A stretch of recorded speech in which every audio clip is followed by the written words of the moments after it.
It's time for another episode of The Gold Mine. Today's guest is Wilson Hago of Hago Energetics. Let's get this show started. My first question I usually ask my guests is, being that you are an entrepreneur, did you grow up in an entrepreneurial family? Not at all. My dad was a worker at the hotel, Waldorf Astoria Hotel, for most of his life, over 30 years since he immigrated to this country. And that was he was a guy that was just happy, kind of working, having a steady paycheck. And that's kind of that's the environment I grew. My mom was a seamstress in New York City, working every day, going to downtown Manhattan from the Bronx. And then so yeah, there wasn't this idea of entrepreneurship. Actually, my dad discouraged entrepreneurship because one time he had a friend that started a donut shop, and the donut shop failed. And then he said, well, this guy is just like, he was too greedy, and so therefore it wasn't, he lost all that money. so so it was would have been best for him to have a steady job. So it was not, there was no entrepreneurship my kind of mindset in my family growing up. So everything kind of I've gotten to the extent that I'm an entrepreneur, I've just kind of developed on my own through osmosis, watching other people, reading books.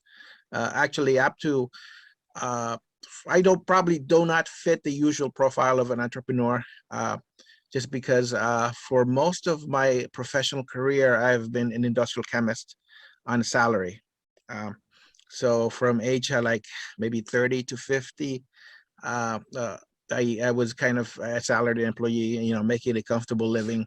So in that sense, I mean, the kind of entrepreneurship really didn't hit me until after age 50. So if there are people out there who kind of are contemplating entrepreneurship, at a kind of at a later stage than what most people kind of do it, then I would encourage them to do so. But it was, I mean, it takes some convincing to kind of jump into the whole arena which you're not familiar with. And what caused you to switch from being an employee to starting a business? Yeah, well, part of it is that I was laid off a few times, and that can give me the experience of kind of working kind of on my own. The other one was that I really enjoyed being an entrepreneur. Found the idea that you could take something in your brain, kind of a vision, and just turn it into reality.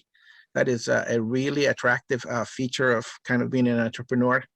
The idea that it's kind of the equivalent of the I don't know if your readers have ever watched Star Trek, where you have this replicator. Uh, uh, you say, make me a glass of glasses, make me a tea, yeah, and all of a sudden it converts matter. It has an energy thing that just converts matter, and voila, then you have a glass filled with tea, right? So it converts energy to matter. So basically, it's entrepreneurship is kind of the same thing. It's kind of the present day replicator, right? Where basically you convert ideas into products, and that's a really attractive feature of entrepreneurship. I like that comparison. So what is Hago Energetics, and what led you to be in this particular field of business? Mm-hmm. Yeah. So Hago Energies is a startup I started about 4 years ago. The idea being that climate change is an important topic to address, and it's addressed from different points of view. But from my experience as a scientist trained in chemistry, in particular physical chemistry, it's something that it's suitable to technical approaches. For example, there's a conversion of, in terms of my training, you're converting one type of matter to another, right? That's what chemistry is. You just kind of rearrange atoms, and then you get something else. So the problem of climate change, one of the features of climate change, is that you have too much carbon dioxide in the atmosphere, right? It just accumulates when we turn on the light. The electric power plant emits it burns natural gas, for example, or coal, or if it's fossil fuel based, and then out comes CO2, which goes into the atmosphere, and it does damage to the atmosphere. And so the problem right now, in terms of all of these problems in the world, we see droughts, and then we see flooding, and all of that is caused as a result of too much carbon dioxide in the atmosphere. So for us, as in terms of a physical problem, the issue is to kind of reverse that process, do a reverse combustion process. So undo that. Think of it as a time evolution. You go, CO2 goes in, and then you're trying to reverse the clock, right? You're going, like also in the science fiction movies, you go back in time. So you're trying basically the same thing, but chemically, right? So the basic problem then becomes the one of converting, of rearranging, capturing the carbon dioxide first in the atmosphere, and then converting it to something useful, back to another form of carbon that can be, so that it doesn't do damage in the atmosphere, or you convert it to something like liquid fuels, or at least you have a way of recycling it. So that's what Hago Energetics is about. It's basically decreasing emissions, global emissions, carbon emissions. So we have a variety of projects. Our main project at the moment is dealing with converting agricultural waste to hydrogen. Now, agricultural waste, that can mean stuff from landfills, food waste. It can mean manure, animal manure. So we're working with dairy farmers actually in the Central Valley of California, capture the gas that's emanated from animal manure, and then pass it through our facility to convert it to hydrogen. Now, what good is hydrogen? It can be used in a variety of different industries, for example, cement making, steel making, and also transportation. So, for example, right now, trucks, people are trying to electrify trucks because, diesel trucks are just like, it's got an awful mess in terms of releasing carbon into the atmosphere. They also kind of has all of these problems associated with just, fossil fuels. So you want to replace the present fossil fuel infrastructure with something that's electric. And then so there are two ways about it. You do put batteries into the big trucks, or you put fuel cells. Now, fuel cells have the advantage that it's a lot easier to refill them in terms of the speed at which you can refill the fuel cells. So it's advantageous from that point of view. Cost-wise, it's probably about the same. So the verdict is out into which route is this, but we've decided, let's go ahead and explore this fuel cell route. Let's make the hydrogen to feed into the fuel cells, into the transportation market, see how that develops, and then let's see how far we can take it. So that's the main project that we're trying to do at the moment. And then we've been funded by the California Energy Commission to do this, and so so that's what we're trying to get off the ground and make into a reality. I like all of your ideas as far as helping with the climate change, which has been talked about for decades now. I think it's now that it's finally being seen and people are finally understanding that this really is real. And there are so many people, there are still people who are in doubt, even though we can see not just the drought and the flooding, the fact that in January, one day it could be hot and the very next day it can be cold. And that's just not regular weather. So so the information we get from the media about your industry, is it accurate? Why or why not? For the most part, I think it is accurate. On the other hand, there's this kind of subtle kind of, I should say, trend, right? The climate change, the fact global warming, is that the fact that the global mean, or the medium temperature, or the average temperature on the planet, it's slowly increasing year to year, which is something that's kind of new, because compared to a few hundreds of thousands of years ago, kind of everything kind of was stable, and the carbon dioxide level was stable. So things didn't change on an appreciable level over a very short period of time, like they're doing right now. So that is kind of the subtle thing, is that it's creeping up on you, and then we are not, as a species, we're not, aren't adapted to feel really get these changes unless you kind of read it on a graph, and then see that that's just actually happening, and then you have these reading, hundreds of readings, right, across stations all over the planet, and then the temperatures jump back all like crazy. It may jump from one day to the other, but when you do the averaging all of these hundreds of readings, you find out that there is a subtle kind of increase in the average temperature, and that is the disconcerting part, is that it takes kind of uh, how should I put it, uh, perhaps a scientific mind, or perhaps it's a thinking process that takes into place. It's not something that works at the reptile brain. It's more of at the thinking brain that say, okay, this is real, so let's pay attention to it. I mean, if you want an analogy, I mean, it's like with COVID, right? You kind of have to say, I don't really need to get to experience being sick in order to know that it's real. Right. So you have to think about it and say, okay, vaccine is going to help me. I'm going to take somebody's word for it that is actually real. And it's going to help me in the long term. And so, and kind of the same way, kind of with climate change, you say, okay, scientists have studied this, for a very long time. They've looked at this, and then they're saying, yeah, I mean, we got to protect ourselves, or protect this planet, or protect ourselves as a species. Otherwise, we're going to be in trouble. Cool. So, you said prior to starting your business, you worked, I believe you said, as a chemist. And Mhm. so I'm sure you had to go to school for that. So they taught you all the things about being a chemist, and I'm sure all that information helped you to make Hago. Hago Energetics. Mhm. One thing they never taught you was exactly the business side of starting a business. And so what were some of the things you learned through the process that you didn't realize you needed to know prior to starting the business? Yeah. So I mean, it's wonderful going to school. I mean, graduate school is meant, actually, it's meant to generate more professors.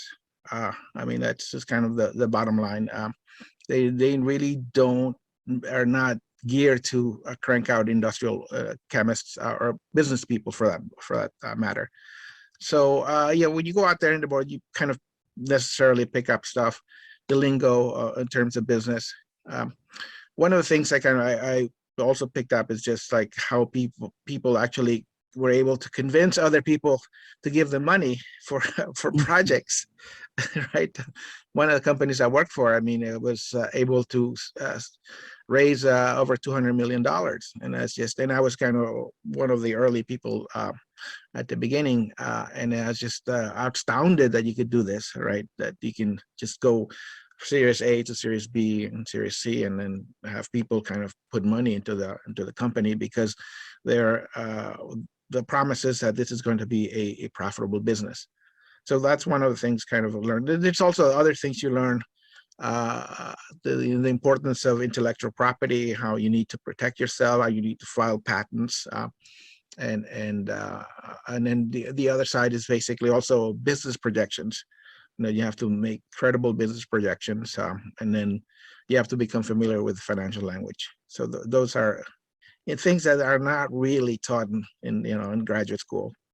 But then again, it's not, if you want to do that, then you get your PhD, and then you get an MBA if you want to do Right. that, or you do the school of hard knocks. It's just Right.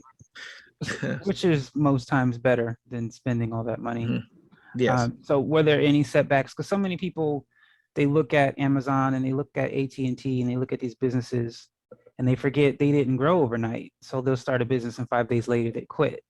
And so because there's, things they didn't realize they had to do, and instead of going through that process, they just give up. And so was there anything you went through that kind of made you thought maybe I should just go back to having a job? Yeah, I mean, it's I think it necessarily. I mean, I've been at this with this company for over 4 years, right? So there are always setbacks. I mean, I think during that time I've been close to bankruptcy 2 times. So Um, like really close. And then so there's a strong temptation at that point to say, okay, let's chuck it. Let's go back, find a job. Life would be a lot easier to do so. But then again, it's just like those times where I was close to bankruptcy, just something just pulls you out of it. I mean, I get an influx of cash, and then say, okay, let's just continue on this. So yeah, I mean, it's in terms of setbacks. I mean, there are always setbacks, kind of every day. I kind of see it as something fluctuating. I mean, there's always good stuff happening, always bad stuff happening. I mean, for example, early on, we were a participants in the Energy Carbon X Prize. And then we did not, I mean, we're selected to be one of the 27 teams in the entire world to be participants in this contest, but we did not. One of the requirements at that point was you have to be able to raise money on your own in order to compete. You have to find a sponsor. And so I tried to find a sponsor. I was not able to do so.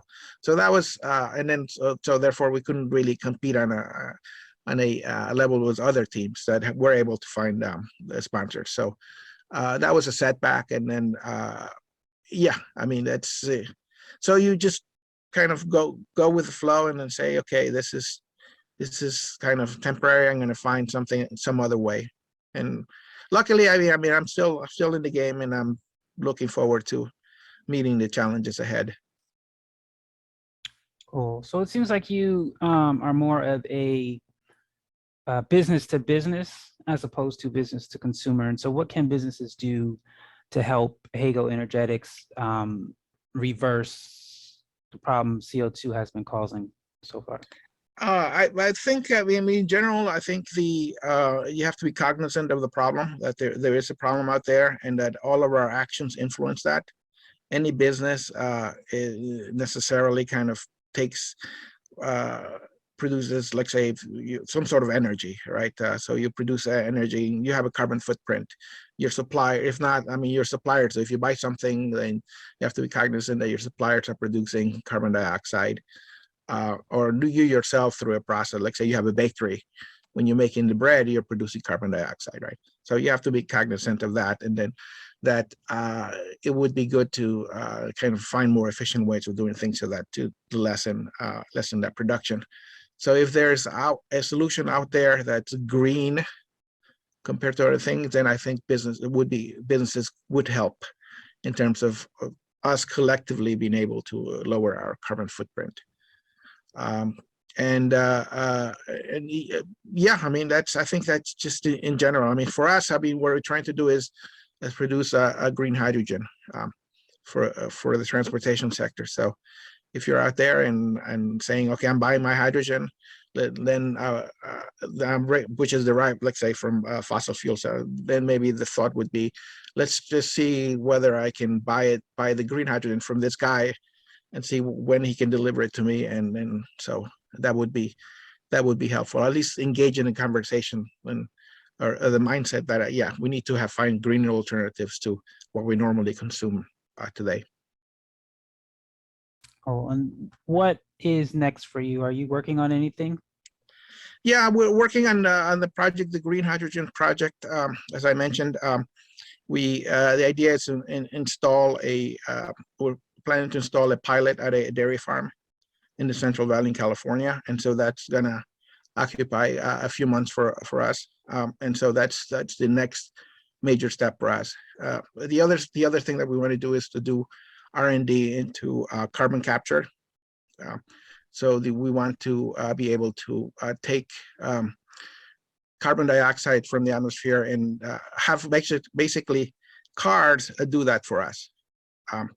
So they take in, when in normal area operation, they take in some air, and then they basically selectively take out the carbon dioxide. So it's a way of cleaning the atmosphere out from carbon dioxide. And then ultimately what we want to do is marry the carbon dioxide portion with the hydrogen portion and make liquid fuels out of it. We're talking, like synthetic diesel, for example, synthetic methane, or just synthetic gasoline. So that's the idea there. And how can people follow you or find more information on you?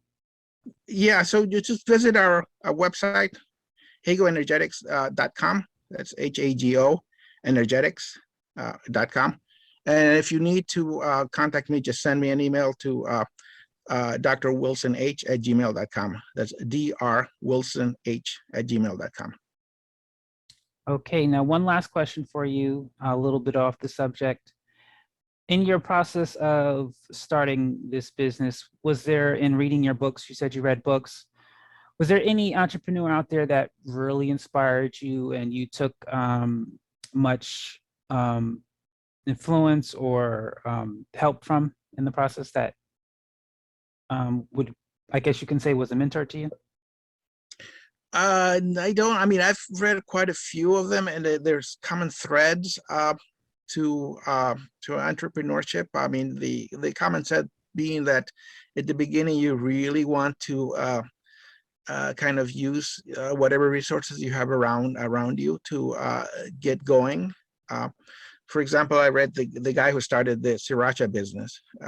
It's a Vietnamese immigrant. At the beginning, he avoided buying a car just because he knew that then buying a car would entail buying insurance and then all maintenance costs, and then he really wanted to put the money into his business rather than into a car, right?